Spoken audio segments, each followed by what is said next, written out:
Bienvenidas, bienvenidos a este último podcast de Sostenibilidad 25. Mi nombre es Andrea Lorenzo y estoy muy feliz. Ya estamos en Navidad, ya se acerca Nochebuena, ya se acerca Navidad. Boca no ganó, y Morón tampoco, pero estuvimos ahí. Muchísimas gracias, estoy muy agradecida porque esto se continuó, se gestó gracias a ustedes, así que mi agradecimiento total. Y el tema de hoy, este último podcast, el número 37, es universalismo.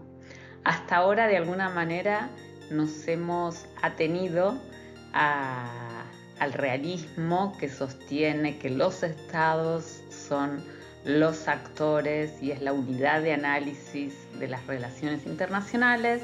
Sin embargo, vimos que hay multinacionales, hay narcotráfico, hay muchos actores, hay corrientes migratorias, políticas migratorias, hay mucho intercambio entre esas fronteras de los estados y hoy vamos a centrarnos en la persona.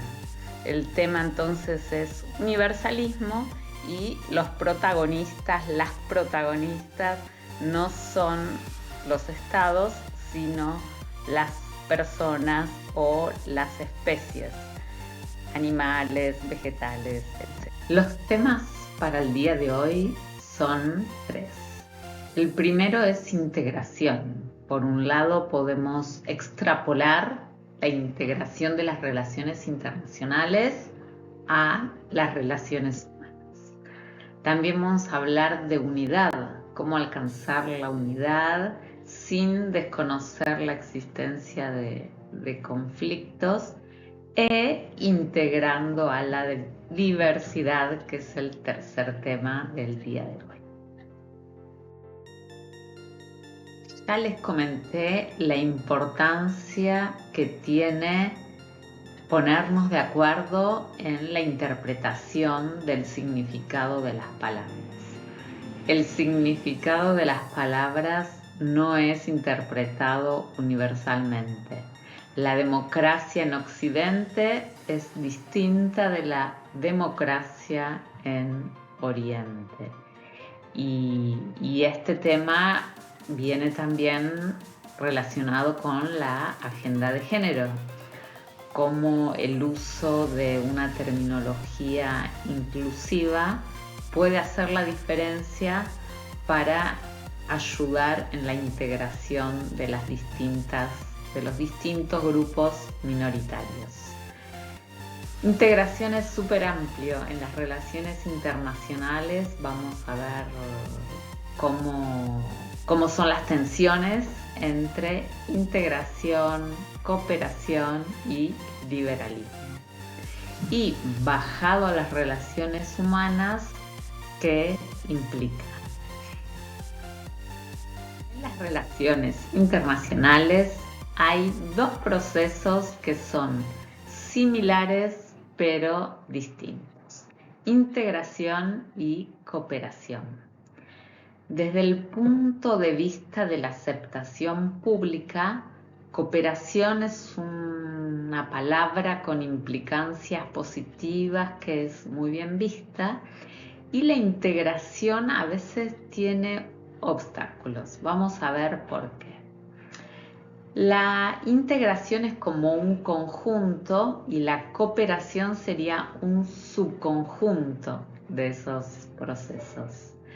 La integración es entre pares, por ejemplo, entre países. La Constitución argentina establece características, tiene que ser aprobada por el Congreso con una cierta mayoría y tiene que ser de características recíprocas, por ejemplo. Entonces es entre pares, tiene legalidad porque se genera y debe ser aprobada en el Congreso. También tiene institucionalidad, es decir, hay un proceso en donde se designan partes administrativas para la gestión de ese proceso. El obstáculo que se encuentra este tipo de iniciativa es cómo se delega la autoridad, en quién se delega, porque como es una relación entre países, el encargado de administrar o gestionar ese proceso es supranacional, está por encima.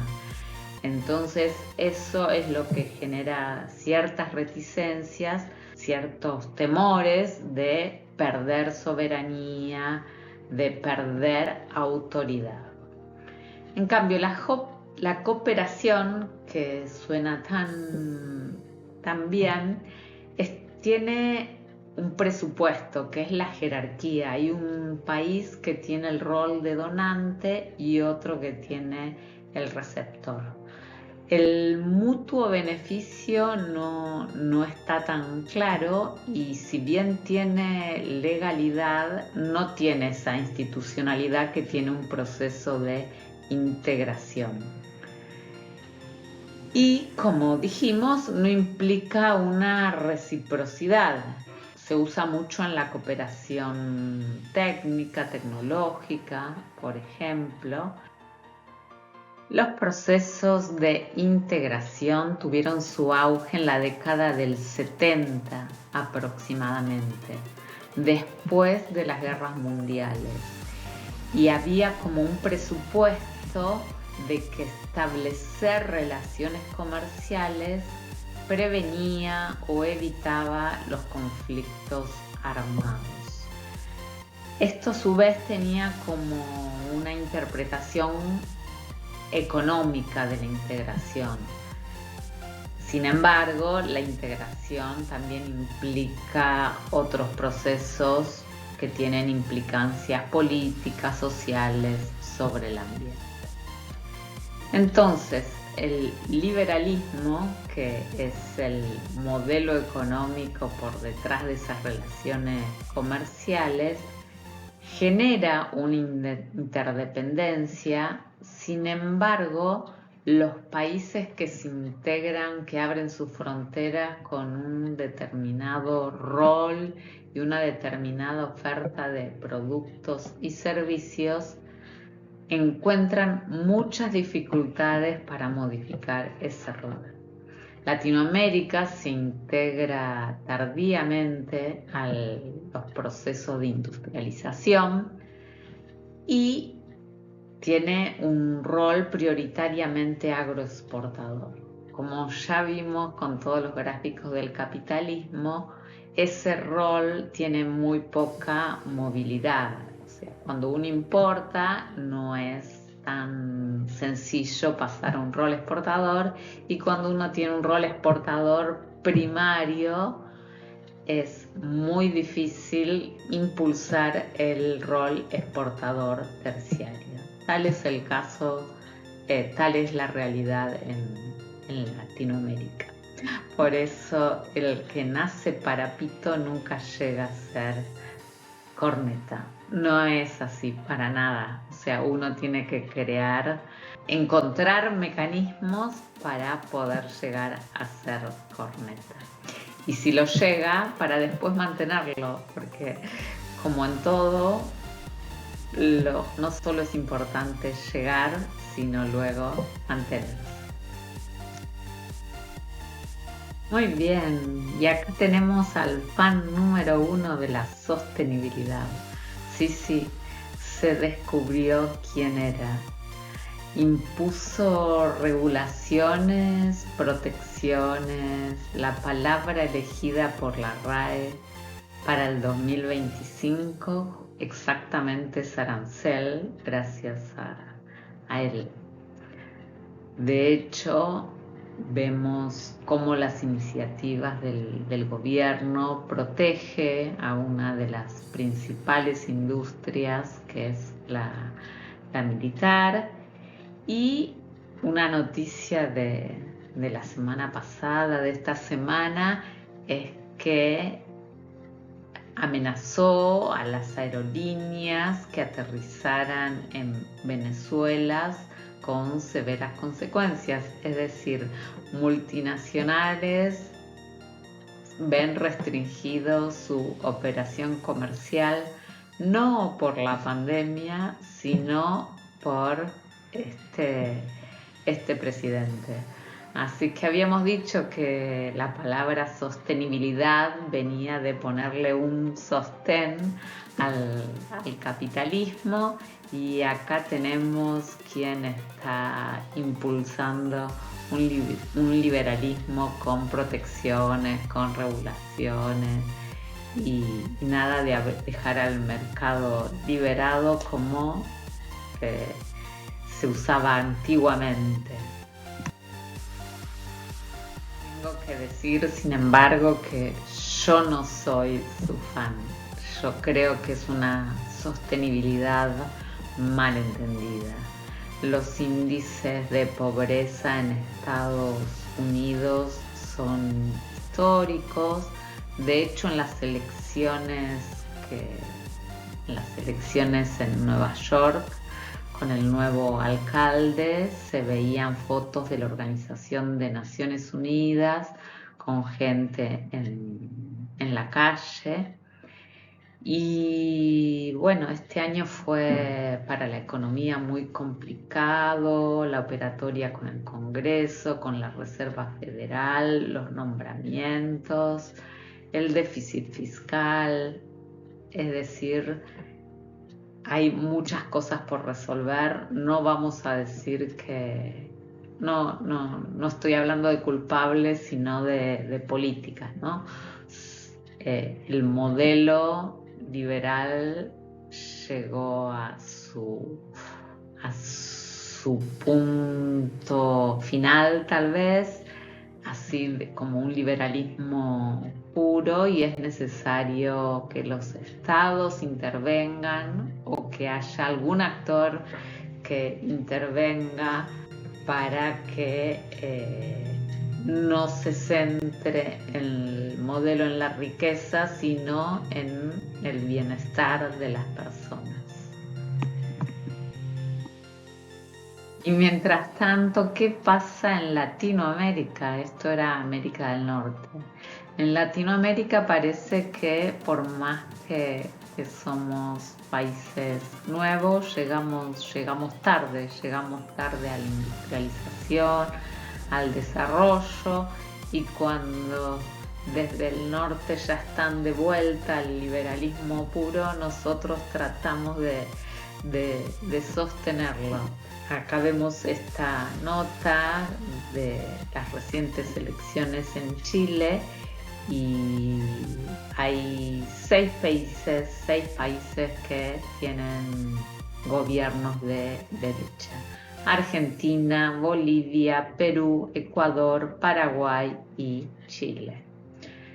En nuestro caso, estamos en un momento que se discute la reforma laboral, la tasa de personas perdidas en empleos privados. Los números indican unas 50.000 personas en los últimos 4 meses que han quedado desempleados.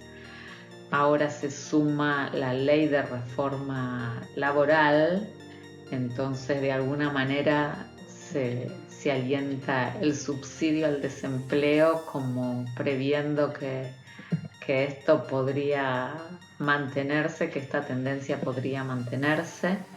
La apertura de las importaciones, por ejemplo, en Tierra del Fuego, que había beneficios impositivos, dejan de ser un estímulo cuando se eliminan las barreras a la importación. Entonces, si Latinoamérica no cuida sus recursos e industrias, y ahora, ¿quién podrá defendernos? Pasando al segundo tema, vamos ahora a ver una perspectiva desde la filosofía. Vamos a ver una autora, un autor y cómo resolver conflictos para alcanzar la unidad. Este último tiempo, desde noviembre, no he estado actualizando la página web. Voy a tratar de cargarles el trabajo que habla de estos dos trabajos académicos de Schmidt y Muffet. En el trabajo van a tener un mayor desarrollo de los puntos que acá sintetizo, aplicados a darle una interpretación y un contexto ético-moral a la integración eléctrica regional. Schmidt es un autor alemán del año 1951, plena época de la Segunda Guerra Mundial. Tiene dos trabajos, La tiranía de valores y Unidad del mundo. Y por otro lado, trabajos más recientes, del 2010 aproximadamente, 2014, una Chantal Mouffe, y sus trabajos son Agonística, pensar el mundo políticamente, y La paradoja democrática, el peligro del consenso en la política democrática. ¿Qué dice Schmidt? Dice que cuando hay un valor, eso implica que hay un sin valor y se permite, se acepta que puede ser exterminado. Pensemos el contexto en que se daba eso. Él manifiesta que es la técnica la que ejerce la tiranía y que impone medios de destrucción masivos. Alerta sobre los peligros de una contienda atómica, y él piensa que liberalismo y democracia son incompatibles, se niegan mutuamente, porque él lo hace desde una interpretación de la confrontación o de la dominación. ¿Cuáles son los valores que no son compatibles? El liberalismo sostiene como valores la libertad y los derechos humanos, y la democracia, igualdad y soberanía popular. El autor dice que libertad e igualdad son incompatibles. En cambio, Mouffe, esta filósofa, dice que hay una posibilidad a través de dar una solución agonística, es decir, no como oponentes, sino como adversarios, como personas que piensan distinto, o personas o grupos de personas o comunidades. Hay una posibilidad para la democracia liberal. En este caso sería necesario construir una identidad colectiva a partir del consenso. Es decir, no es una suma de las partes y no se puede cumplir ni totalmente la libertad ni tampoco la igualdad. Hay que lograr una solución de compromiso, es decir, va a haber exclusiones, pero sin embargo se puede lograr una solución plural que incluya a las distintas partes, donde cada una tendrá que ceder algo. ¿Y quiénes son esas partes? Ahí aparecen los grupos de personas y la diversidad, que es el tercer tema del día de hoy. Habíamos hablado de algunos valores que no necesariamente tenían como un opuesto y un sin valor, sino que todo lo contrario, tratábamos de que todas las personas valieran. Y esos valores que habíamos propuesto eran compartir, solidaridad, integración. Esto es el podcast 26. Algo que dice Mouffe es que hubo una tercer vía, una serie de iniciativas que negaban la existencia del conflicto. Y lo que la autora sostiene es que cuando uno niega las diferencias, niega las tensiones, niega el conflicto, entonces después finalmente se terminan resolviendo de manera violenta, muy probablemente. No vamos a decir que es todo lindo y todo compartir, habrá que poner límites y habrá que ver cuándo compartir y cuándo y con quién ser solidario, pero son algunos valores que serían deseables en la sostenibilidad. Esta iniciativa de alguna manera tiene un objetivo de comunicación, tiene un objetivo de compartir el conocimiento y la información, presentarla de una manera relacionada y lógica. Seguramente es una perspectiva subjetiva, es una posible, ¿por qué no? Y es un tema muy importante para la diversidad, como dijimos, el lenguaje, la comunicación.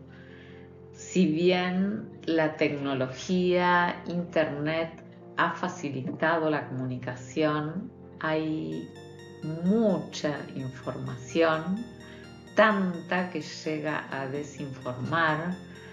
También hay estrategias de dominación, de polarización, de miedo.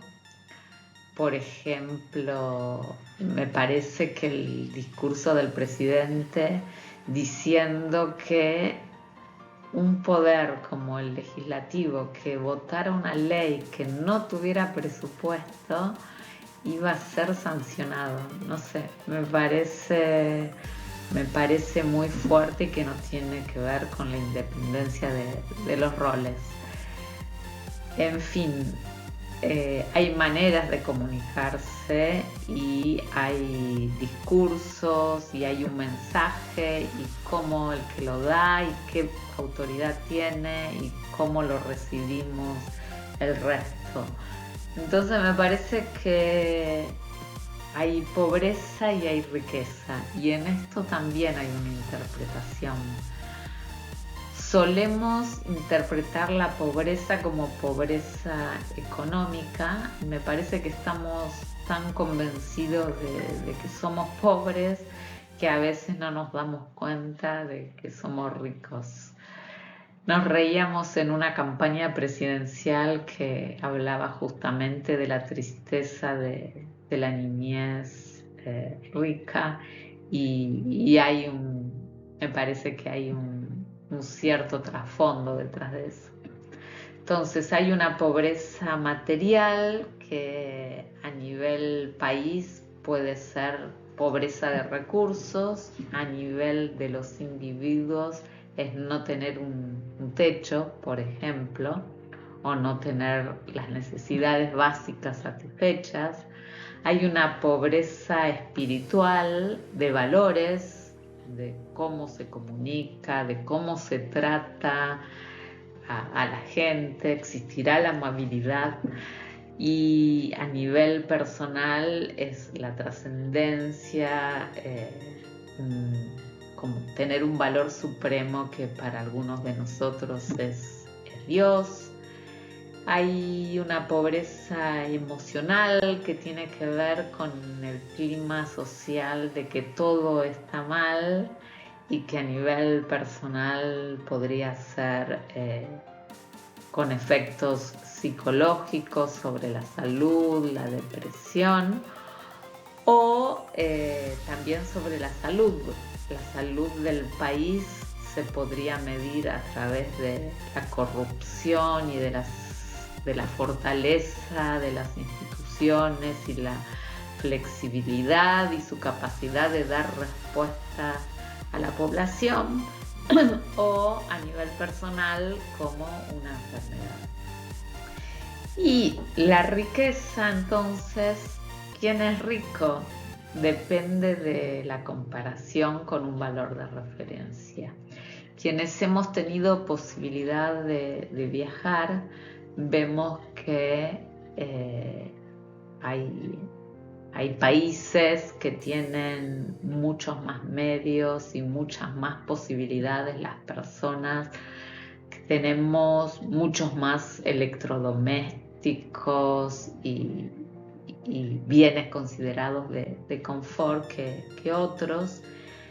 Hay riqueza cuando uno tiene la libertad de expresar cómo vivimos y lo que opinamos, y no cuando un presidente dice que no se puede opinar distinto y que no se puede manifestar en las calles, etc. Y acá traigo nuevamente a Mouffe.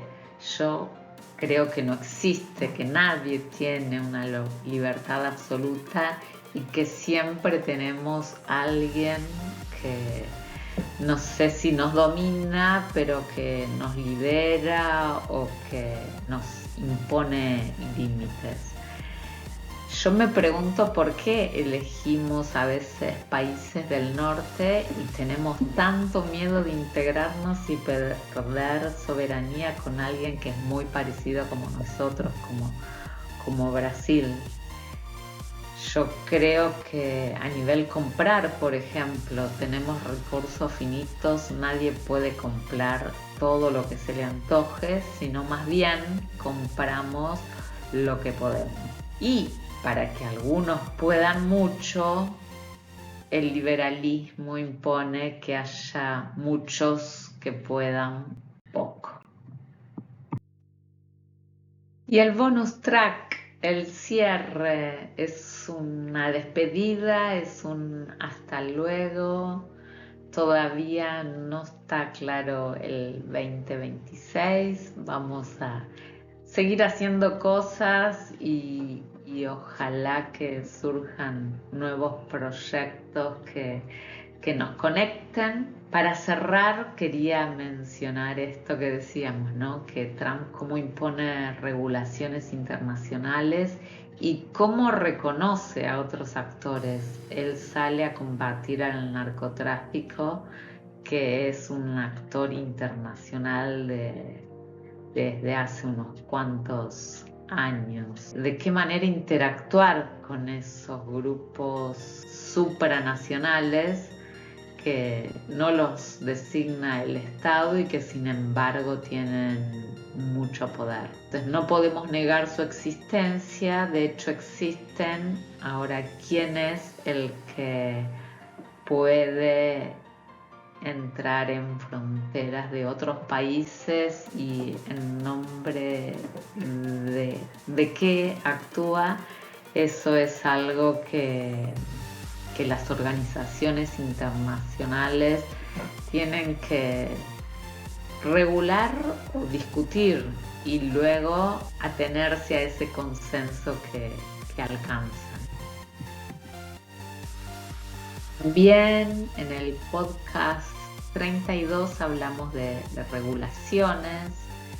No solo existen los estados, hay otros actores internacionales y estamos las personas que de alguna manera también realizamos procesos internacionales, aquellos que se ven en la necesidad de migrar a otro país van cambiando su bandera. Entonces hay que pensar, no sé si redefinir, pero reconocer que existen y ver cuáles van a ser las competencias de cada uno de esos poderes o actores, cómo delegar algunos roles, la anarquía, no generar el control de aduana, por ejemplo, perjudica a los más pobres. No es que el pobre que pasa una bolsa de supermercado o nafta para su auto de un país a otro es el victimario y es el gran evasor, Sin embargo, hay otros que aprovechan esa situación para justamente mover grandes cantidades de dineros y de mercaderías, verse beneficiados, y eso nos perjudica a casi todos.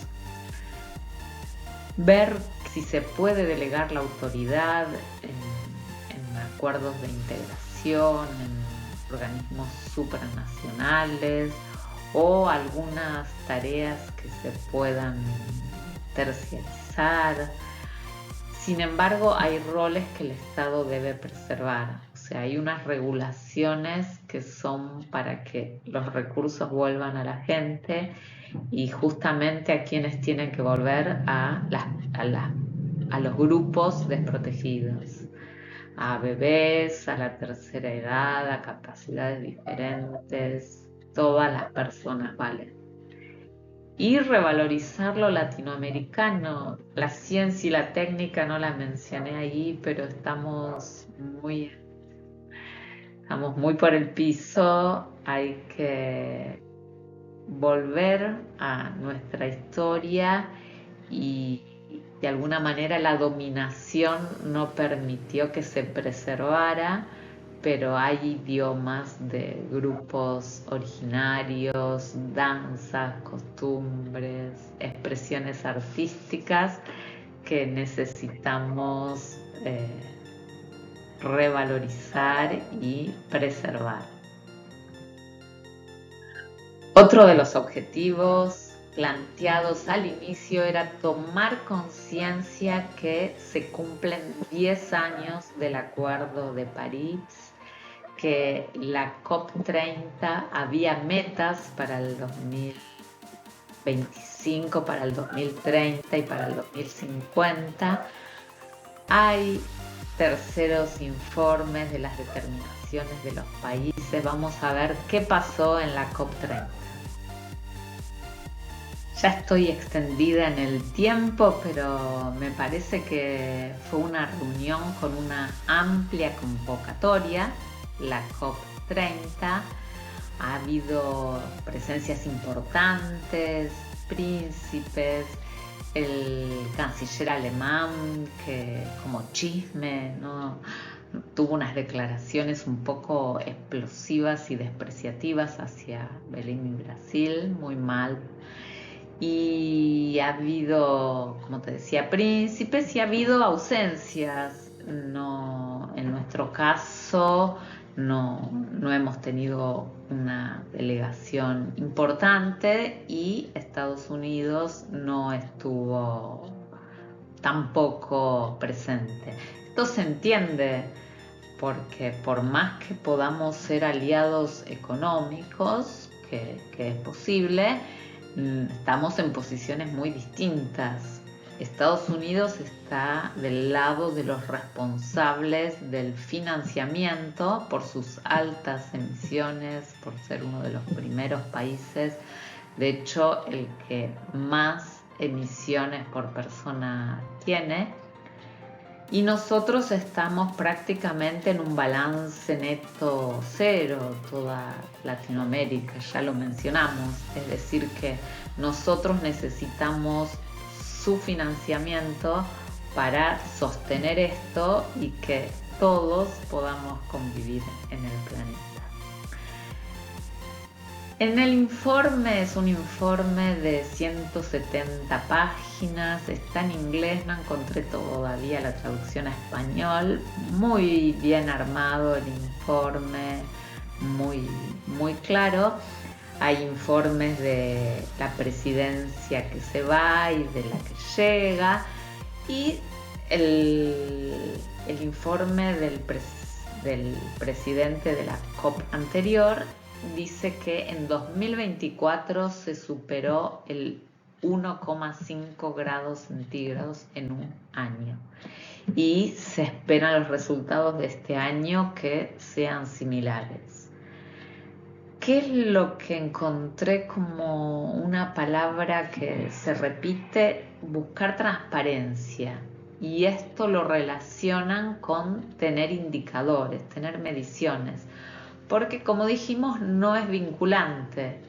Entonces Perú, que como te digo, muy agradecida por la visita, no les puedo contar, no les puedo mostrar fotos, voy a subir a la página, voy a subir al Instagram algunas fotos. Entonces Perú tiene una plataforma Nazca donde se pueden cargar datos. Esto no solo los países, sino otros actores. Los países tienen que hacer informes cada tantos años, las determinaciones, y esto de la transparencia tiene que ver con lograr más compromiso, más información. No me queda claro que sea transparencia la palabra.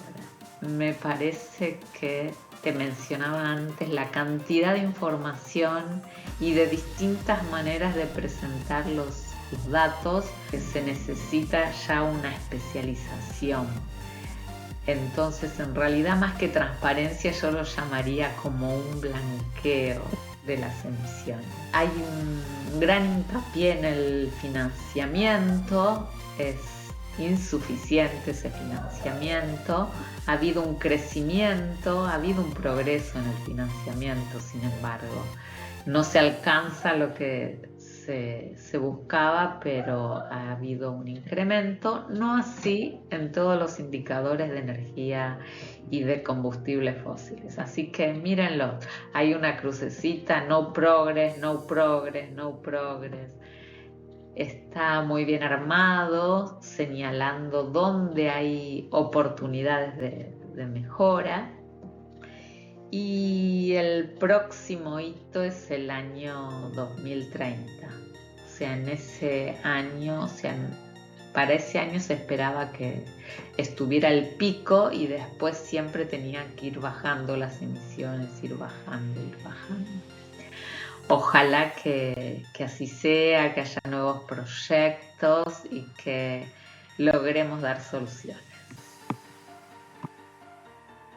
Me encanta esta diapositiva, tomar conciencia que estamos en distintas ubicaciones geográficas, que las palabras no reflejan una hermandad, una integración para nada. O sea, los que están en el norte quieren llamarse sur y los que estamos en el sur quisiéramos ser como los del norte, y bueno, cada cual tiene sus riquezas y todos tienen sus riquezas, y ojalá empecemos a globalizarnos culturalmente y no solo económicamente.